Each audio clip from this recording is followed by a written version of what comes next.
दर्शन के लिए ही तीर्थों में जाते हैं।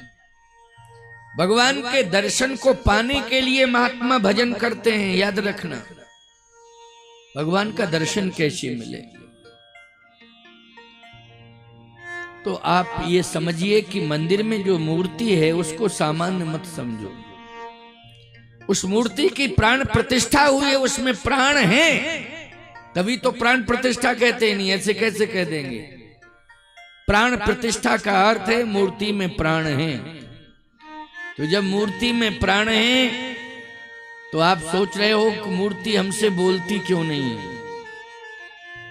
बोलना चाहिए। आपके अंदर उतनी अभी क्षमता नहीं है कि मूर्ति आपसे बोले। अभी आप में उतनी पात्रता नहीं आ पाई। मूर्ति तो बोलती है। कौन कहता है कि मूर्ति बोलती नहीं है? खसी माल मूरत मुस्कानी। सीता जी ने जब पूजा की थी गिरिजा जी की, पार्वती जी की पूजा की, तो हंस पड़ी मूर्ति, और मूर्ति हंसी नहीं, बोल पड़ी मूर्ति। आपको सीता जैसा चरित्र अपनाना पड़ेगा, भगवती सीता के पद चिन्हों पर चलना पड़ेगा, तब मंदिर की मूर्ति बोलेगी आपसे। आपको श्री राम जैसा चरित्र अपनाना पड़ेगा, तब मंदिर की मूर्ति आपसे बोलेगी, आपसे बात करेगी। आपको राम बनना पड़ेगा, आपको सीता बनना पड़ेगा। मूर्ति तो अवश्य बोलेगी। इसी कलयुग में रामकृष्ण परमहंस जी से काली साक्षात बात करती थी, प्रकट हो जाती थी और सामने बैठ के बात करती थी। स्वामी विवेकानंद जी के गुरुदेव हुए हैं स्वामी रामकृष्ण परमहंस। काली जी प्रकट होकर बात करती थी। तुलसीदास जी महाराज कलयुग में हुए हैं, भगवान राम से बात करते थे तुलसीदास जी महाराज। चित्रकूट के घाट पर भई संतन की वीर, तुलसीदास चंदन घिसे तिलक दे रघुवीर। कौन कहता है कि मूर्ति बोलती नहीं? मूर्ति बोलती है।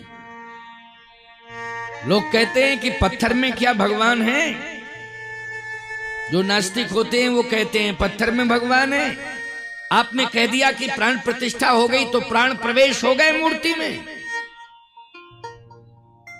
प्राण प्रतिष्ठा से प्राण प्रवेश हो जाते हैं। ये नास्तिकों की बात बता रहा हूं मैं। जो नास्तिक होते हैं ना, वो इस प्रकार की बात करते हैं। मैं दावे से कहता हूं, उनको करारा जवाब देता हूं कि हाँ, मूर्ति में प्राण प्रवेश कर गया है, वो मूर्ति बोलती है। प्राण प्रतिष्ठा करने से परमात्मा हो जाता है पत्थर? मैंने कहा हो जाता है, हो जाता है, हो जाता है। बोले सिद्ध करो। हमने कहा सिद्ध करने के लिए तो बहुत शास्त्र के प्रमाण हैं, लेकिन तू शास्त्र जानता नहीं है, इसलिए तेरी ही भाषा में सिद्ध किए देता हूं। तू शास्त्र तो पढ़ा नहीं है, जानता नहीं है। मैं कितना ही तुझे समझाऊं तू समझेगा नहीं, लेकिन तेरी ही भाषा में मैं तुझे समझाए देता हूं। सुन ले, समझ ले। बोले समझाइए महाराज। मैंने कहा तेरे पास क्या है इस समय? उसने कहा कि आपको क्या दिखाई दे रहा है? मैंने कहा कि एक तो तू दिखाई दे रहा है और तेरी जेब में नोट दिखाई दे रहे हैं। बोले नोट?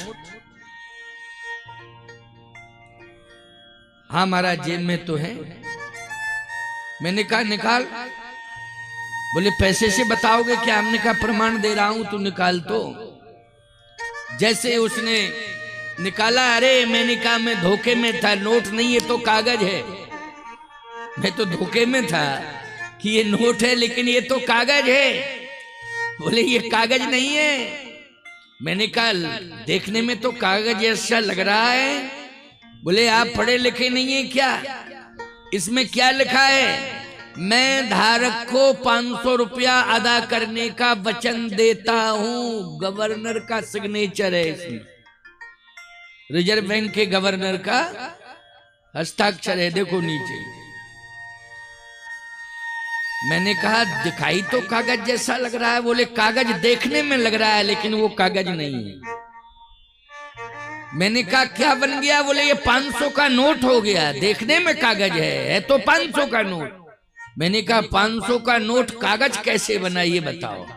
बोले भारतीय रिजर्व बैंक के गवर्नर ने हस्ताक्षर कर दिया है कागज के ऊपर, इसलिए वो कागज कागज नहीं रहा, वो 500 का नोट हो गया। हमने कहा बस समझ में आ गई बात। तेरी समझ में आई कि नहीं? जब छोटे से कागज पर भारतीय रिजर्व बैंक के गवर्नर का हस्ताक्षर हो जाता है तो वो कागज कागज ना होके 100 का नोट बन जाता है, 500 का नोट बन जाता है, 200 का नोट बन जाता है, 2000 का नोट बन जाता है। तो गवर्नर के हस्ताक्षर से कागज नोट बन जाता है, वैसे ही पत्थर में प्राण प्रतिष्ठा कर दी जाती है तो पत्थर पत्थर ना होके वो परमात्मा बन जाता है। हमने कहा इसमें शंका करने की आवश्यकता नहीं। इसलिए भगवान बैठा हुआ है, साक्षात साक्षात आदि शक्ति विराजमान है, लेकिन हम देख नहीं पा रहे हैं, पहचान नहीं पा रहे हैं। हमारे अंदर बात करने की क्षमता नहीं। जिस दिन क्षमता हो जाएगी उसी दिन मूर्ति बोलने लगेगी।